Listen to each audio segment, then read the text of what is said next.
अहिलेको सबैभन्दा ठुलो खतरा भनेको यो देशको लागि को हुन् भनेर तपाईँलाई लाग्छ भने त्यो राजावादी र रासपा हो। हट, यो मान्छेको पनि राजावादी लिएर स्वतन्त्र पार्टीका मान्छेले यो मान्छेको सातो लगिदिएछन्। हेर्नुहोस् साथीहरू, फेरि यो मान्छे चाहिँ को भनेर धेरै मान्छेले चिन्न नसक्नुहुन्छ। यो मान्छे चाहिँ 4-5 वर्ष अगाडि चाहिँ एकदम राष्ट्रियको कुरा गर्ने मान्छे हो। बुझ्नु भने एकदम सेना बढाउनुपर्छ, सेनालाई मजबुत बनाउनुपर्छ, सिमानामा सेनालाई लगेर राख्नुपर्छ भन्ने खालको मान्छे हो। अहिले चाहिँ एमालेको गुखा र खालि एमालेको मात्रै गुणगान गाउँछ।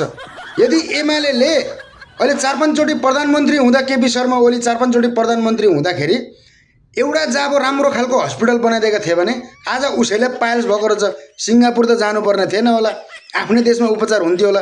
अनि यो तिमीहरू जस्तो झोलेहरूले कहिले बुझ्ने हो त? देश विकास भएको थियो भने अहिले यसै रुँदै रुँदै हिँड्नु पर्थ्यो। राष्ट्रियलाई बचाउन सिक, जनतालाई माया गर्न सिक। बुझ्यौ नि? यो राष्ट्रिय र जनताभन्दा ठुलो तिमीहरूको पार्टी होइन। म यो कुरा बारम्बार भन्छु। अब यसरी राष्ट्रियको कुरा गरौँ भने यी राजावादी होइन्छ, स्वतन्त्र पार्टी होइन्छ। राष्ट्रियको कुरा गरौँ भने अब यस्ता छन् झोलेहरूको बुद्धि।